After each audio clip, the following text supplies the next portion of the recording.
First Corinthians chapter 7. Now to deal with the questions you wrote about. Is it good for a man to keep away from women? Well, because of the danger of sexual immorality, let each man have his own wife and each woman her own husband. The husband should give his wife what she is entitled to in the marriage relationship, and the wife should do the same for her husband. The wife is not in charge of her own body, but her husband is. Likewise, the husband is not in charge of his own body, but his wife is. Do not deprive each other, except for a limited time, by mutual agreement, and then only as to have extra time for prayer. But afterwards, come together again. Otherwise, because of your lack of self-control, you may succumb to the adversary's temptation. I am giving you this as a suggestion, not as a command.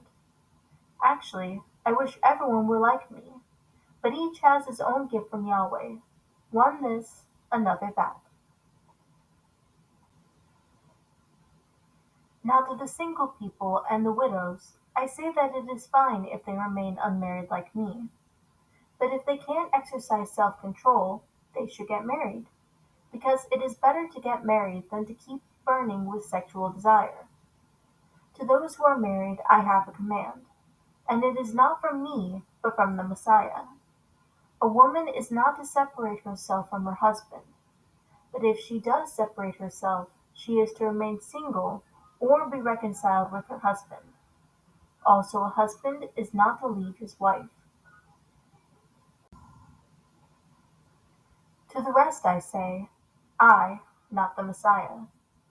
If any brother has a wife who is not a believer, and she is satisfied to go on living with him, he should not leave her.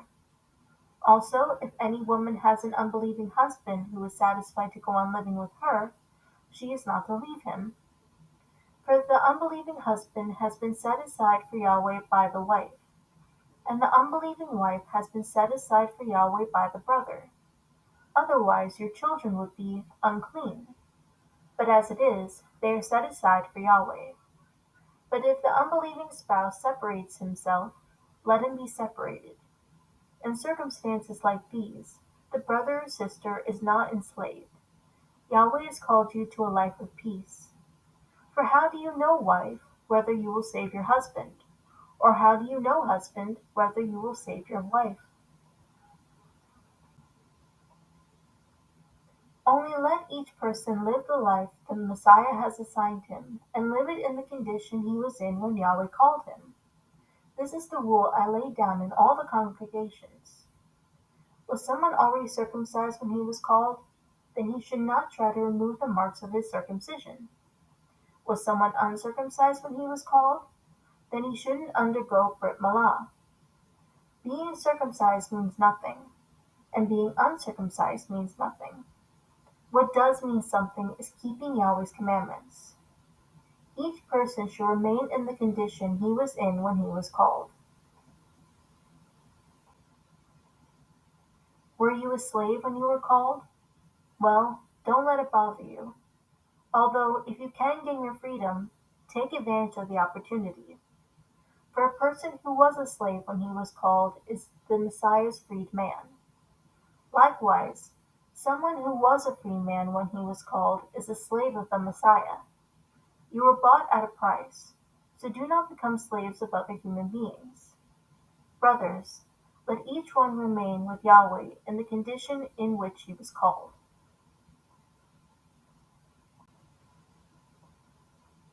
Now the question about the unmarried. I do not have a command from the Messiah, but I offer an opinion as one who by the Messiah's mercy is worthy to be trusted. I suppose that in a time of stress like the present it is good for a person to stay as he is. That means, if a man has a wife, he should not seek to be free of her, and if he is unmarried, he should not look for a wife. But if you marry, you do not sin, and if a girl marries, she does not sin. It is just that those who get married will have the normal problems of married life, and I would rather spare you. What I am saying, brothers, is that there is not much time left. From now on, a man with a wife should live as if he had none, and those who are sad should live as if they weren't, those who are happy as if they weren't, and those who deal in worldly affairs as if not engrossed in them, because the present scheme of things in this world won't last much longer.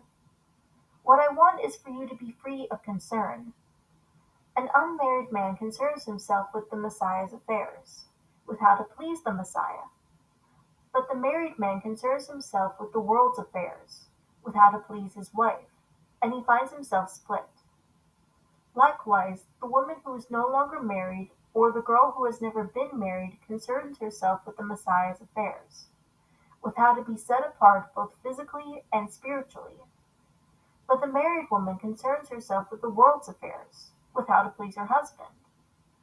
I am telling you this for your own benefit, not to put restrictions on you. I am simply concerned that you live in a proper manner and serve the Messiah with undivided devotion. Now if a man thinks he is behaving dishonorably by treating his fiancée this way, and if there is strong sexual desire, so that marriage is what ought to happen, then let him do what he wants. He is not sinning. Let them be married. But if a man has firmly made up his mind, being under no compulsion, but having complete control over his will, if he has decided within himself to keep his fiancée a virgin, he will be doing well. So the man who marries his fiancée will do well, and the man who doesn't marry will do better. A wife is bound to her husband as long as he lives.